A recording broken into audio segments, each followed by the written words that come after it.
This channel is supported by Truefire. Truefire is an online library enough, you can get the Truefire All Access Pass for as cheap as they ever do it, the $99 thing. So just jump and do that if you're looking for the best price that you can get Truefire All Access for.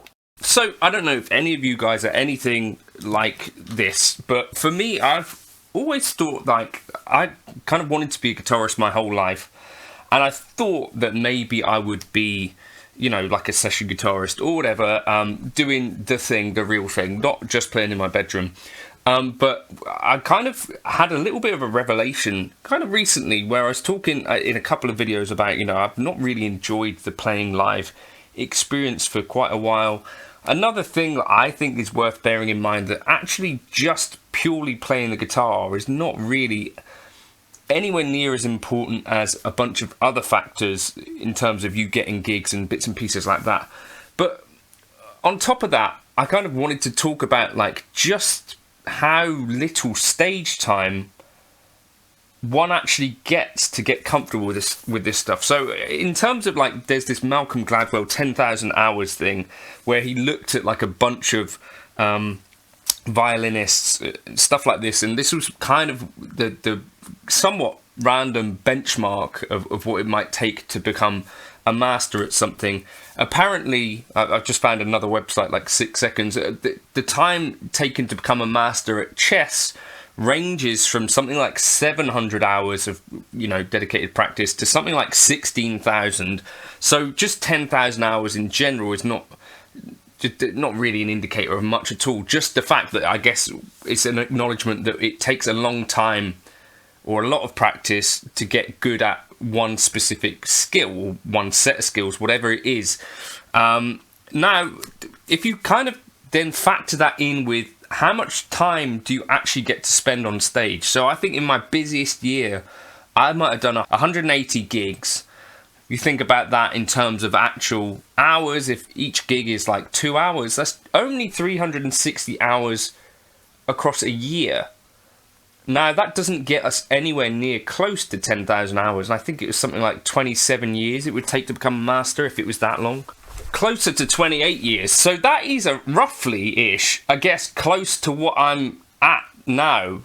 28 years playing. But of course, like 2 hours every week is not really even what I played like through my entire life. So I just wanted to talk to you about this a bit, and maybe we could do a bit of therapy in regards to, as to why we are maybe not Eddie Van Halen, or, you know, think of amazing performers, Nuno Bettencourt or Justin Hawkins from The Darkness. There's a few things that I thought maybe it'd be worth kind of talking about.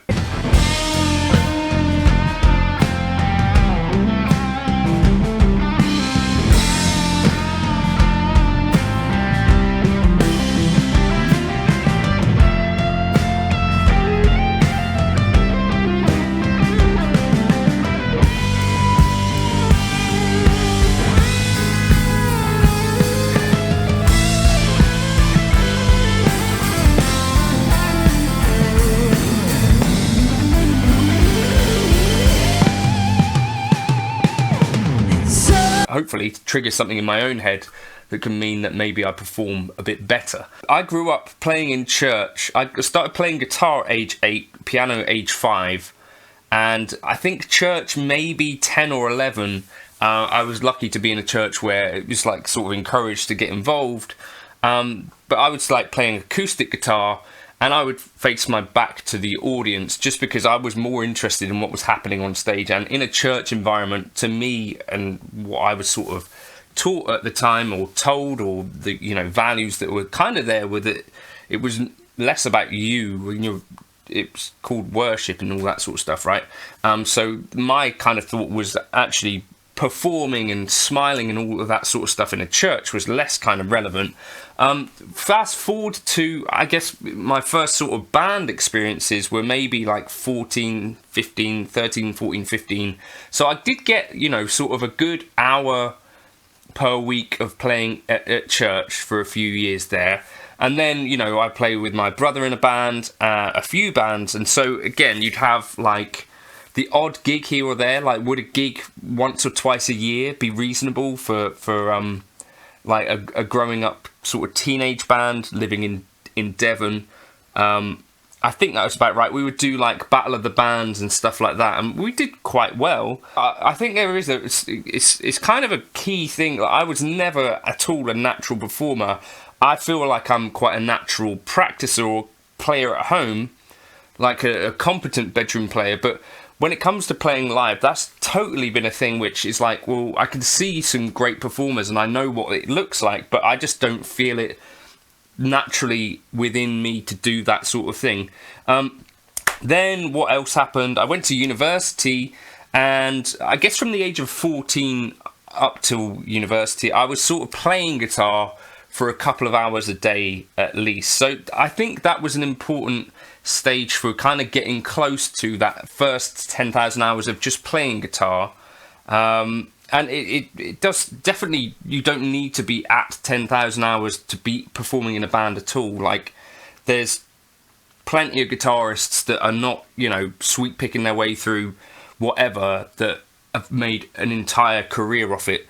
And really, this is kind of the other thing, like general ability on the guitar and like flashiness and all of the things that, you know, I worked on matter almost not at all for the average gig. And obviously, like at this point now, looking back, I realised that I kind of worked on the wrong thing if that was the goal that I wanted to achieve, right? Anyway, so then university, I'm kind of getting through closer to the 10,000 hours thing at that point, because you're spending maybe 4 to 6 hours some days playing, and if you're not playing guitar with other people, I'd be, you know, in my halls practicing, in my room writing, recording, all of that sort of stuff. And so I think I got somewhere close to 10,000 hours there. But again, performing wise, I think you'd have done a few performances like to the class, and then we did like a tiny tour where we'd done like 6 or 7 gigs. And again, that doesn't really get you anywhere near enough stage time to be comfortable at all. In my opinion, I'm still very nervous at that point, and all that sort of stuff. So then from about 2009 to about 2011, 2012, I probably wasn't gigging that much at all. I did have an acoustic duo that I did with my buddy James Saget called Blue Lake. So we would play acoustic together and sing, and that was, I guess, a fairly important thing, because actually singing is again another thing which is way more nerve-wracking, and that would have been the first time I think that I would have ever actually sung in front of people. We used to do things like busking as well, like at night time outside Timepiece in Exeter if you're a local. But yeah, so that would have been quite an important thing, and I would do a few gigs there, like maybe 2-3 gigs a year. Again, nowhere near the sort of level of sort of like numbers putting in gigging wise that you'd need to get really comfortable with it, in my opinion. Then I joined a band called Ceasefire, but again, same sort of thing. And this was a band that was, you know, in being played on Radio 1, had played festivals, had supported Bastille. Like, the idea was that it was going somewhere. And I auditioned and was good enough to sort of join the band. But then when it comes to actually performing the stuff live, and you're now suddenly like in pretty cool venues, and you know, shortly after this with the band Boa that formed from Ceasefire, you know, I'd be at Bristol O2 and playing in front of like 1,800 people supporting, and you're really thrust into this situation where it's like, whoa, this is not what I'm used to at all, and it's kind of a big deal. And I'm really like blown away when you get like people that can perform really well and are captivating, because I just know that I'm not that. So by 2015 it was that I started actually doing regular paid gigs where it became a job.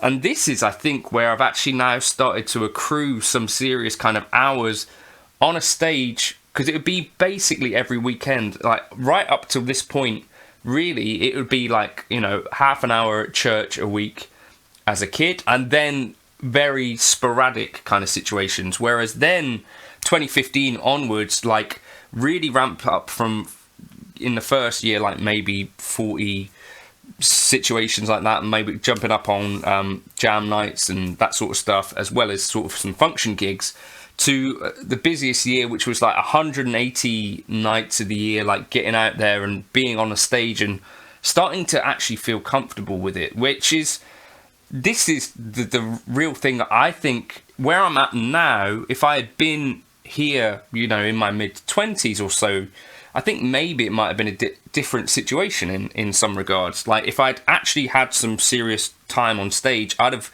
had enough time to figure out what was important. So that is really like the lesson now that I'm 10 years into gigging. Like, throughout the year, I get to do at this stage, I think it might be maybe 50 gigs. So it's like 100 hours on stage. Again, that's not really a terrible amount to really be practicing some of these things. But one of the things that I did sort of take from, you know, it's not all about 10,000 hours, but also about focused kind of stuff. And maybe the idea, so I'm pretty comfortable with the idea that in most situations I can sort of deliver like the actual physical guitar performance to an okay level. Like things like improvising at this stage, I feel pretty comfortable on stage. Again, that took like, you know, 5 years maybe to really get to the stage, and still I'm not that happy every time I improvise. Maybe that's still something I'm working on and getting better at. You know, getting used to things like tone on stage, playing with other people. Like, there's so much to it. And then you think of someone like Eddie Van Halen or some of those, you know, iconic performers that seemed to just come out basically fully formed. And it's all the more impressive when you like compare yourself and your like stage antics, you know, or someone like Angus Young or someone like that, when you think, well, how did they get that confidence? Even if they're like young guys, there's no way that they'd have enough time to get 10,000 hours on an actual stage in front of big crowds before that. So it's kind of an interesting thing to know that there are like these people that I guess just really are outliers, right? Who didn't need all that time, who are kind of a little bit more natural performing in front of people. I think it does really help as well if you can get into this at an earlier stage. Like, I feel comfortable playing with other people. It's just like the transmitting a performance to a crowd is not something that's natural at all to me. Like, I can watch videos of me playing a solo, and there was a like video on the dance floor, and people just aren't that interested. And I think that is the part that some of the really special people have, where they can captivate the attention of the crowd. And I think that is the thing that maybe is next for me to try and work on instead of some of this other stuff. But it's just so interesting to me, and this is the area of live music that is still a bit of a mystery, because it's like to really clock up this amount of hours on stage, you'd have to be in a situation where you were playing like night after night, and that sort of thing doesn't really happen around here.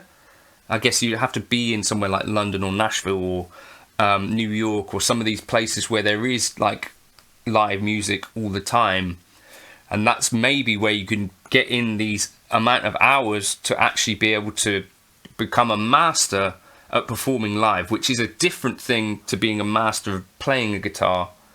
Do you know what I mean? So yeah, that was just one of those thoughts that I'd kind of had today, and I just wanted to say it's okay if you're not a natural performer, probably. I think it's one of those things that you have to work on. So yeah, work on it, I guess, and figure out how that's going to work. And pretending that you're having a really good time is at least half of the battle to actually having a good time, is one of the things that I've found.